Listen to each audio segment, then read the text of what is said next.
I always think that as soon as you put a little tooth in like that, everybody knows what it is. Right?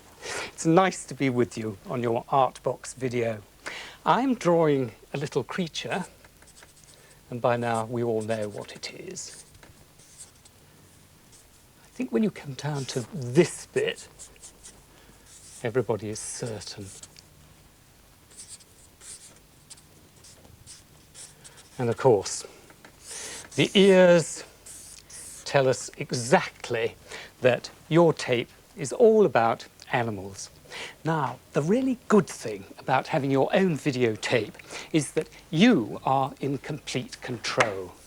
You see, you can stop it where you want to, you can freeze frame, you can run it backwards and forwards, see it as many times as you like, and this is a great help to both you and me when we're working together. Now, I shall introduce you to the Artbox. Here it is, full of all sorts of projects that we can do together. Let's see what we've got for animals. Nice bit of card there. Some chalks and some marker pens. Right. Let's have a look first at these chalks. White and yellow. Going to use this white one first. It's exhibition chalk, great big chap, very clean to work with. No nasty blacks to get your fingers dirty. And so by rubbing it, you get some on your finger, and then you can apply it like that to any sort of colour card, you know, dark enough to show it up, of course. And you get these rather nice fuzzy edges. More white up there, one up there,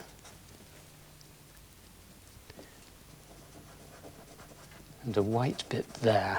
It looks like a footprint, an animal footprint, but that isn't what it is.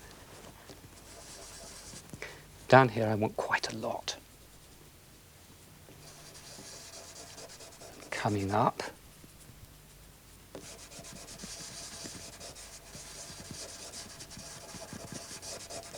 Like that. Yep, I think that's done. Good. Change of chalk to yellow. And the yellow will have some up here and there. And quite a lot around here.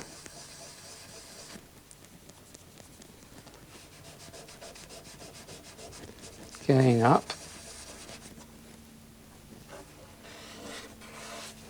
And a bit like that. I'm going to blow now, blow the surplus dust away. Good. Now we're going on to those markers. Let's see what we've got. Now this one is quite a fine marker. You see that point? It's permanent, and that's going to do quite a bit of detail. Now the next one, this chap, that is a water-based marker, which is rather good because you can clean things up if you have to. Nice pens to use. We might use that. Or we could use this one, which is a permanent marker. You've come across these a lot with that sort of tip. I'll make up my mind what I'm going to use in a moment. First of all, though, going to do the detailed drawing with this marker. You see, it works very well over there.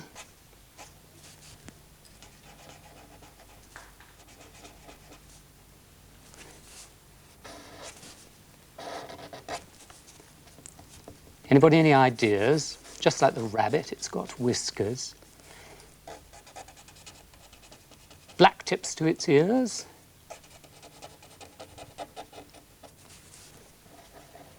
Nice, happy, smiley little mouth and a sort of little white beard there. Now down here, we have some very sharp claws. And we just see some there too. Now, that is all I have to do with the fine marker. And I'm going to have the water-based marker here for the rest of it. Ready? Here we go. Nice thick line.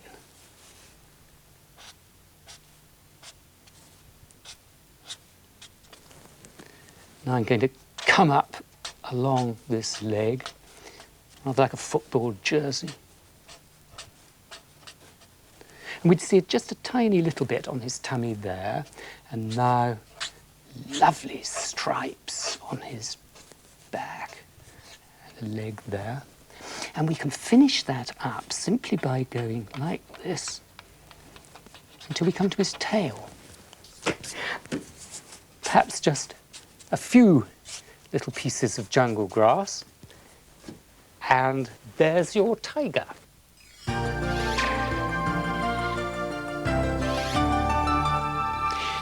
Just need a few things from over here. May want a little bit of water, no more than that.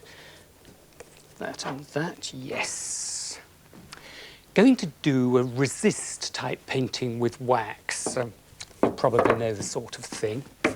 First, though, we need some paper and a drawing, which I shall do with a permanent marker. Here we go. What is this creature?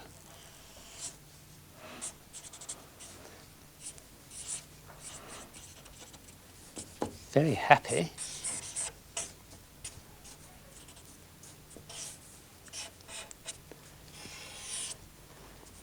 Always get the tail in the right place, that's fine. And toenails. Yes, there we are.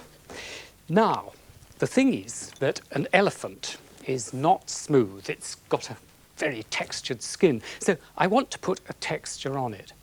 And to do that, I need this. And this is wallpaper, that sort of textured wallpaper, and I'm using the reverse side, which gives me what I want. So that goes under there. And now it's a matter of rubbing it. Now, you, I'm sure, when you usually do wax rubbings, you use a coloured wax. Well, in this case, I'm using candle wax for the simple reason that I can put the wax all over every part of the paper. It doesn't matter. If you were using a coloured wax crayon, it would, because we want to colour just the elephant. So away with that, and we're ready to colour him. This is quite ordinary ink. I've got a sort of elephant grey ink here, but I rather think it's a bit dull. So a couple of drops of that and a little blue as well. And I rather feel we may need that water because we don't want too harsh a colour. So that should be fine. So here we go. Jumbo, you're about to be textured. Ah, yes, this is the sort of colour. Because it's on the yellowish paper, the blue-grey is turning to grey-green. Well, that's all right. Nothing like a grey-green elephant. Tip of your ear's missing a bit. Steady on around the toenails, yes. What's happened, of course, is that with the wax on the paper, which has sort of, as it were, ridden over the top of the textured wallpaper which was underneath it, the wax there won't hold on to the watercolour.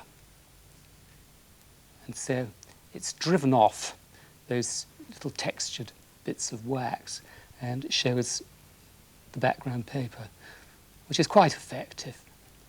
There you are, Jumbo, all finished.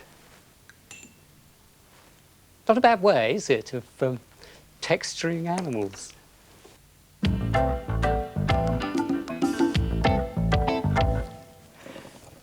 Don't need very many materials for what I'm going to do now. Just a a small handful of colour pencils. And this card, now it's not too dark, it's not too light, it's a sort of mid-tone. And I'm going to start with this colour pencil and make shapes, that sort of shape, and this one. I find this very useful, just outlining the shapes of what I want to do. And also the other thing, of course, is that I hardly ever draw realistic, sensible sort of animals. And so perhaps this time I'll have a try. Now already I think it's starting to take some shape, almost recognizable shape. And although I overdraw the actual drawing lines go outside of where I sometimes want them to go, this doesn't matter too much, because you can almost make it all part of what you want to do.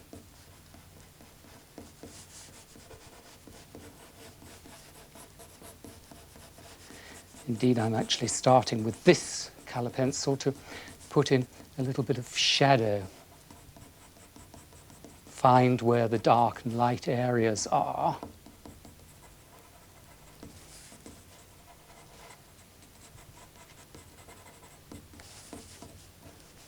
Almost put a little detail in here.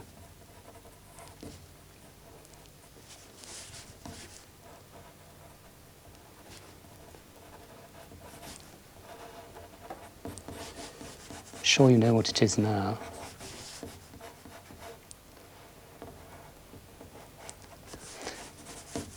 Try and get a little bit more colour in, I think. Sort of honey colour here. It doesn't show up too well, but it's necessary just to make it different from the background. Although we will leave some of this actual background there. Now there's another point. You can do that using the actual colour of the background to be part of the colour of what you want to draw.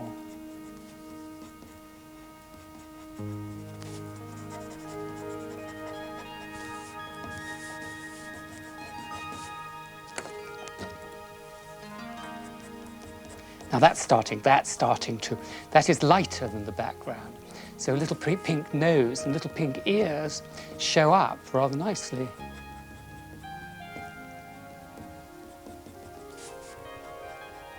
Applies to the little paws.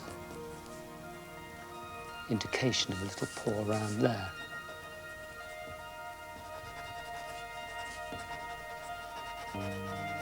Tail would need that.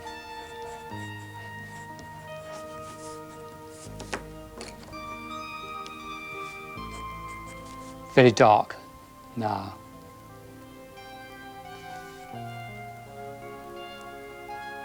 Black.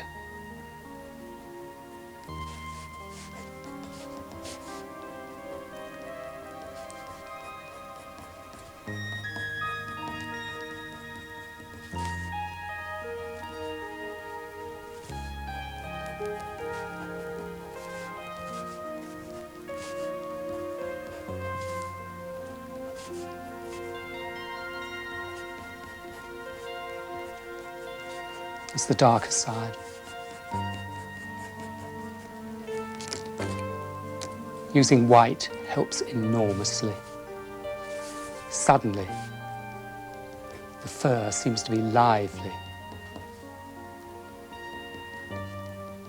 Actually, never in any sort of drawing do you actually draw the detail of every single hair, but you can use your pencils to give information like the way that the hair grows, the line that it takes. You know, when there's a curve in the body, down here he has a little white tummy, so that will make a great deal of difference. The other thing you can do is to put some white in the background, which will pull the features around which you're putting the white, pull them out so that you see them more clearly. You don't have to put it everywhere. It's just one of those little tricks of drawing that is quite fun to do. Highlight whiskers. Down here on the ground there will be lots of grass and bits and pieces, high lit, light shining on them, as it would on the tail, going round there. All those different places. And because the head is so important, I think quite a nice idea to use quite a lot of white against the head, covering up all those bits that I didn't really want to show. Doesn't matter now, you see. And then we can use that first pencil colour to put more bits of woodland debris. Put a lot there, makes his tummy look whiter. It's that sort of thing. And there we are.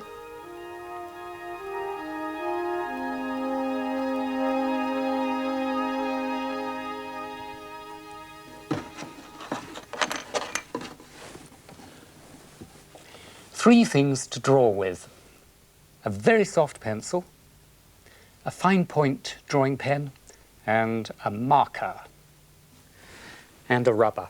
Very important that, because we're going to start drawing with a pencil, very soft pencil, and most artists do tend to use a pencil before putting ink to paper because, well, once the ink is there, it is there. They're much too big, a bit smaller. Gone wrong for a start there. That's better. Here, I want a shape like that, and being held. I think that might be too far away. That looks better than that. It's holding on there. Perhaps that is a little on the large side. Right, enough of the pencil, and we will now use that marker. It's quite a fine point marker, but we've got something even finer than that for later on.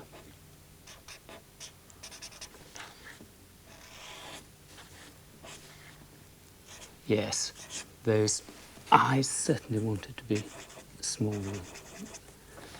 Right. Not sure about the ears here. That's probably a little bit down there. And that one we just see. I like that bit. Now, down here, shagginess.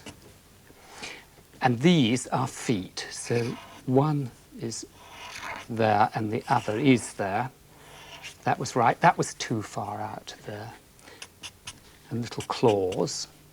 Now this cylinder shape is so that I can draw a jam jar being held in paws. Like that, still nice and shaggy. That would come down there. Coming down there, wouldn't it? Behind there and down to there. Right. Anything else I need with this pen? I don't think so. Top on that, and we'll have this one. Now that is quite a fine marker. And we'll use that for, you know, little things like bits of fur and hairiness up there, little bits, all those funny little details. We could write honey on there because that's what that is. And those markings on the sole of the foot that bears have. And of course, any sort of odd little hairs that you wanted to put in. Just give it a little darkness on that side, perhaps, and down there to show that his chest is there. I think, too, that I would also put some grasses in with that.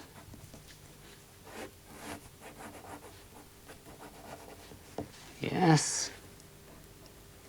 And probably something going whoosh round there, which would be very tiny indeed. a little bee, because, of course, it's honey. Top on that, and now you know why I wanted the rubber, because all those pencil marks must go.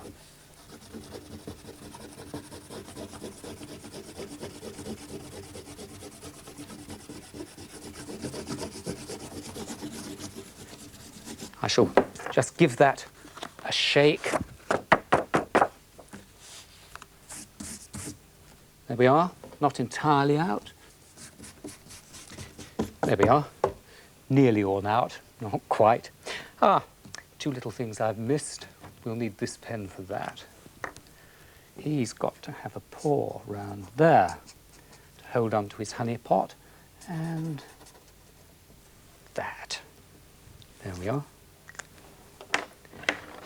There's our bear, fit for the printer, that is.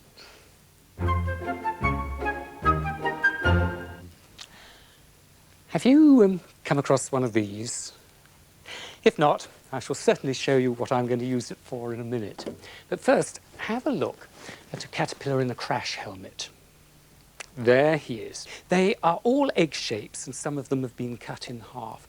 I think what I will do, and you can do this after you've got one, is to use it as a template.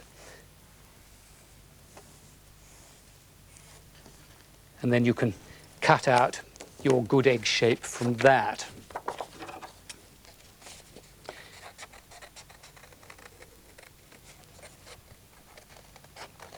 You also notice that my caterpillar had a little eye beadily looking out on the world under his crash helmet. There is our shape. And this is where this miniature paper punch comes in. It's the perfect thing to make a little eye. And now we're ready to set up to make an animal. We'll use the ones that we have here. I think if I put them together like this, we put that there, and that there.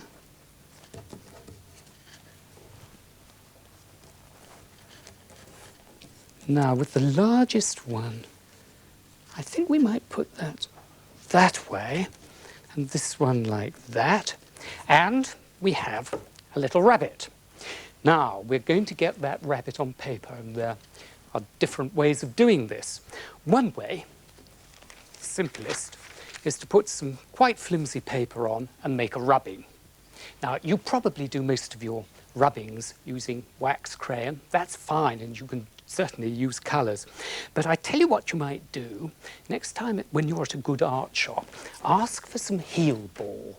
Now, that is heel ball, and it's compressed wax. And it's used for brass rubbings. It's well worth it, and it lasts almost forever. And if we use that, we can make a very good rubbing of our rabbit. Tail coming in. I think it doesn't matter when you go over and you get marks on the paper like that. I think that's quite fun.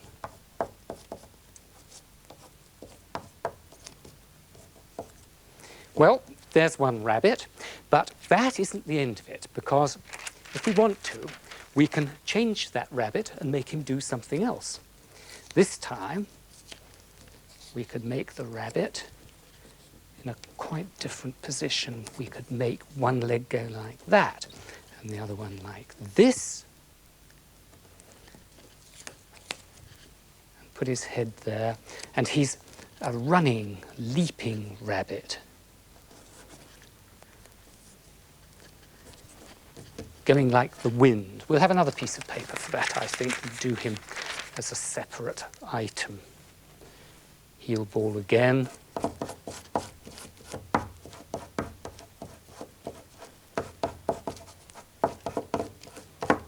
Tail coming in.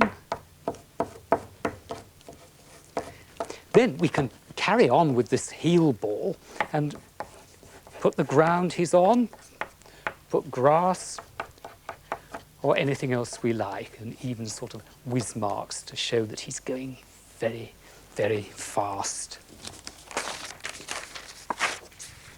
There we are. Good. And that still isn't the finish, because there is one more thing that we can do. We'll use the same rabbit, but this time I've got a piece of carbon paper here. And I'm going to use this carbon paper, putting it with the carbon side up on the rabbit, another sheet of paper on the top. And this time I'm going to rub with one of those rollers. Good. Try and keep the paper nice and still and rub really hard.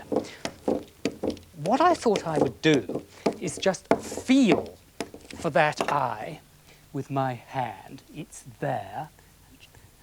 Just a little rub. And now let's see what's happened. Oh yes, that rabbit's certainly going to get away.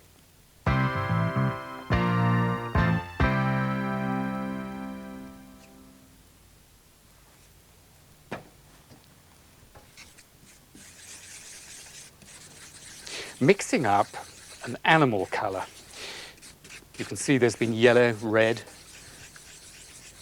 Actually, a little bit of blue in there too.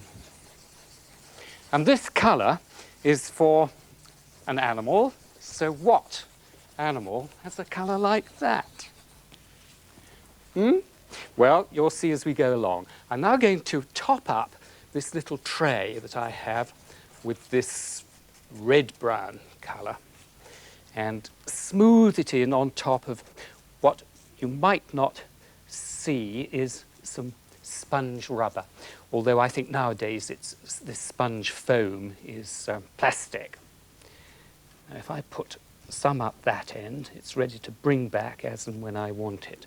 What we're going to do is to make a print, and first of all going to print with the simplest thing imaginable. Just a small piece of cardboard. So I take my scissors and we're going to have a piece like that. That's all. And that we use as the block. A block is what you print with. So I take up the coloured paint there, also some on that end, so that I've got both. And we start making a print like this. Some bits are long and some are short. If you think it looks like grass, well, that's what it's meant to be.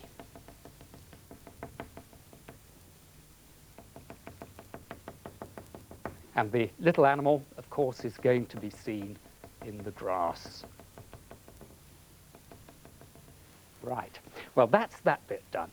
Now, the next block that I'm going to make is going to be made from polystyrene, and we have to cut it. Now, I think the very little ones perhaps should ask an elder brother or father to do the cutting, but I'll show you how it's done, and there'll be lots and lots of you who will want to know how to use a craft knife properly. This is a craft knife. It's quite a small one, and a very good one, and as safe as they can be. And I take out quite a lot of the blade there, put on that safety notch there, which keeps it absolutely steady, and I'm going to cut a triangle from this piece of polystyrene. Now, that's the stuff, you know, it comes in packaging from everywhere. The softest little cut, just stroke across like that, and then go back to the same place and stroke again, and bit by bit you get lower and lower, and you see this really is the safest way to cut this material. And we're nearly there. I can feel it coming away like that. Now, there's just one more cut that I want to make here. That's taking a bit off the bottom of the triangle. So again, with my fingers well away from the blade, I make my cut here. And you can, if you wish, use a little sawing motion like that, which speeds things up immeasurably. Right, now on we go with our print. So now this is our block, and that takes up the ink very well. Not ink, it's paint, of course. First piece. Nice print that. second one we'll put up there. Now, another print we need here, about there. And we need another bit coming from there to there. Lovely. Now this creature has a head, and the head is going to be about there. Now do you know what it is? And if we think that that back is just a little bit too thin, we can thicken that up. That's the lovely thing about making prints. You can do just what you want with them. Now that is better, isn't it? And now we can put a tail here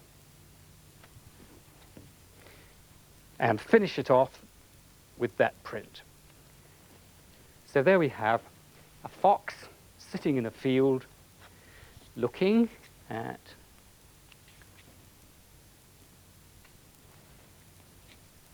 one more bit, a dragonfly.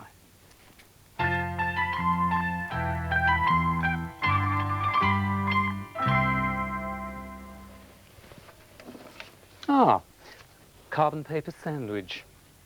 Fun item this is. I call it a carbon paper sandwich because that is exactly what it is. Carbon between two sheets of paper. Right. Put them together and fold very gently along that fold. And where's my pencil?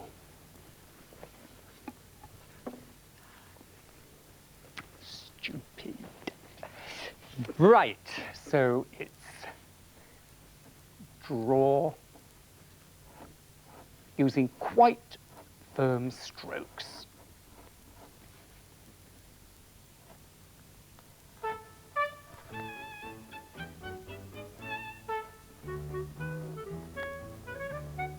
That was an ultra firm stroke, that one.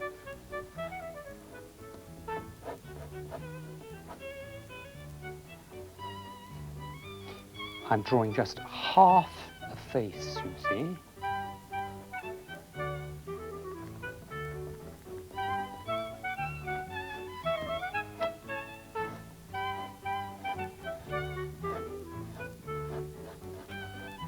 And I think I will put a bow tie on him there.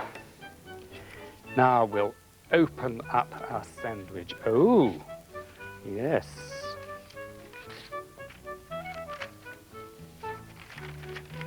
Rather a haughty-looking lion.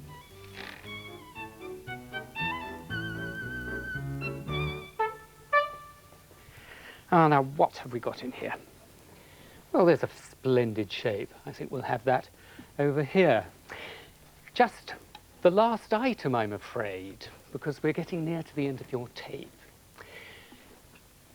This is a funny little shape, little black thing with pips on it. That can go down there too. And this, aha, oh well, that is quite obviously a moustache, isn't it? One more, yes. Don't know what that could be. We'll put it there. And knowing how you like shapes and manipulating them and doing things with them, we'll try and make something from this. Well, this seems pretty obvious to me. I should think that that, with an arm like that, is a penguin. Has to be. There's a penguin's head, obviously. Where's his beak? I suppose that could be a no. That doesn't work. Legs. Got it, of course. It's a penguin in a crash helmet. He's painted his beak black so we can't see it. Now, I think that very probably this is going to really be something like this. What it was probably intended to be in the first place. A delightful Siamese cat, right? But I think that you ought to try and think up lots more things that you can make from it. So if right now I put these pieces in, make them all separate, you can rerun your tape till you get back to that shot, freeze frame, and look at it for as long as you like and copy those bits if you want to. Well, with freeze frame, that's all the time we need. I must say, there is something else that I think I could do with this. Perhaps if I put that there, and these were legs instead of cat's ears, and we put a little head there, and we put that there, it's another sort of little animal. But even better, if I put it like that, it's a little skunk. Well, that, I fear, is all the time we have. So, back into the box with all these bits and pieces, and I shall say goodbye, but hope to see you again very soon on another Artbox. Bye.